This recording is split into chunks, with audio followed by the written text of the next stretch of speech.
যাচ্ছে। হ্যাঁ প্রিয় দর্শক, এই মাছ একবার খেলে ইলিশ মাছের স্বাদও আপনি ভুলে যাবেন। আমি জানি এ কথা অতিরঞ্জিত হলেও পৃথিবীতে সুস্বাদু মাছের র্যাঙ্কিংয়ে এখনও নাম্বার 1 হচ্ছে স্যামন ফিশ। আর পৃথিবীতে মিঠা পানির সবচেয়ে সুস্বাদু স্যামন ফিশ পাওয়া যায় জাপানে। আর জাপানিজরা স্যামন ফিশকে একটা বিশেষ প্রক্রিয়ায় কোনো প্রকার রেফ্রিজারেটরে না রেখে তাদের সামুদ্রিক উপকূলে পাওয়া এক বিশেষ খনিজ লবণ মাখিয়ে দীর্ঘ 1 মাস শুটকি করে ঘরের উপরের চালের সাথে ঝুলিয়ে রাখে। এরপর সে মাছটার যখন বয়স হয় তারপর সেই এজড স্যালমন ফিশটাকে স্লাইস করে কেটে কয়লার উপরে বাঁশের স্টিকে ঝুলিয়ে এমনভাবে সিদ্ধ করা হয় যে জাপানি স্টিক দিয়ে চাপ দেওয়া মাত্র লেয়ার বাই লেয়ার প্রত্যেকটা মাসেলগুলো আলাদা হয়ে যাবে। এটা দেখতে যেমন মনোমুগ্ধকর, খেতেও অসাধারণ সুস্বাদু। আপনাদের একটা কথা জানিয়ে দেই, এই মাছের চামড়াটাও অনেক বেশি পরিমাণে দাম দিয়ে কিনতে হয়।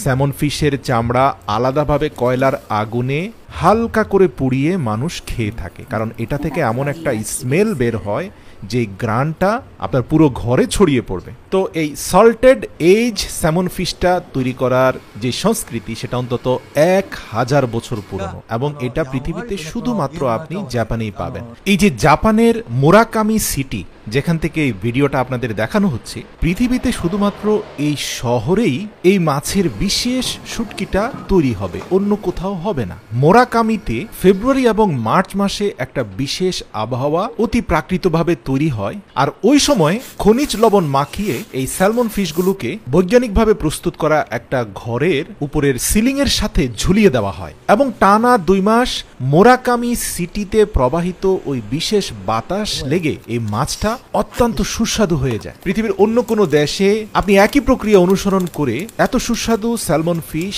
কখনোই প্রস্তুত করতে পারবেন না যেটা জাপানের মোরাকামিতে হবে। আর এজন্যই তারা স্যালমন ফিশ কাটার পূর্বে সৃষ্টিকর্তার প্রার্থনা করে, এবং এটা কাটার সময় এর ভেতরে যে লিভার থেকে শুরু করে অন্যান্য অঙ্গ প্রত্যঙ্গ আছে সেগুলোকেও সংরক্ষণ করা হয়। এগুলো অত্যন্ত মূল্যবান, স্থানীয় মার্কেটে এগুলো উচ্চ মূল্যে বিক্রি করা হয়, কারণ এগুলোতে অনেক ঔষধি গুণাগুণ রয়েছে। তো পর্যাপ্ত পরিমাণ খনিজ লবণ মাখিয়ে তারপর সেটাকে ঝুলিয়ে দেওয়ার অন্তত 2 মাস পার হওয়ার পরে আপনারা দেখতে পাবেন যে মাছটা এমন একটা শেপে চলে আসে যে এটাকে 100% শুটকিও বলা যাবে না, আবার তরতাজা মাছও বলা যাবে না, কিন্তু এটার স্কিনটা অত্যন্ত সফট এবং গ্লোসি হয়ে যায়। তো ধারালো চাকু দিয়ে স্পর্শ করা মাত্রই দেখবেন যে মাংসপেশিটা খুব চমৎকার ভাবে আলাদা হয়ে আসছে। তো এখান থেকে কাটা সরিয়ে টুকরো টুকরো করে প্রত্যেক পিস মাছকে তাদের ট্রেডিশনাল কাঠির মধ্যে ঝুলিয়ে সেটাকে কয়লার আগুনে রাখা হয়। একটু পরেই দেখবেন যে স্যালমনের যে ন্যাচারাল ফ্যাট রয়েছে সেটা সিদ্ধ হয়ে আস্তে আস্তে বের হচ্ছে, এবং সময়ের সাথে সাথে এটা পারফেক্টলি বয়েল হয়ে যাওয়ার পরেই রেস্টুরেন্ট কর্তৃপক্ষ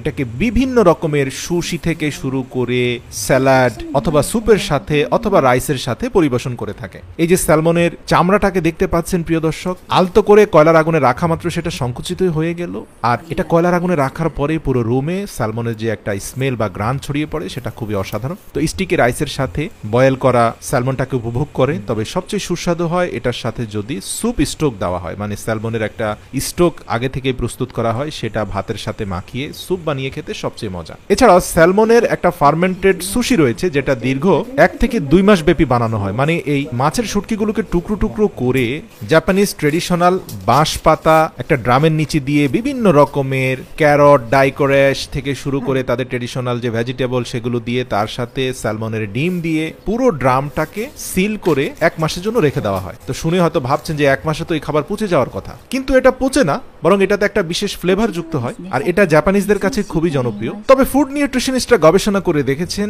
এই খাবারটা 1 মাস পরে খেলে এর নিউট্রিশনাল বেনিফিট 4 থেকে 5 গুণ বেড়ে যায়।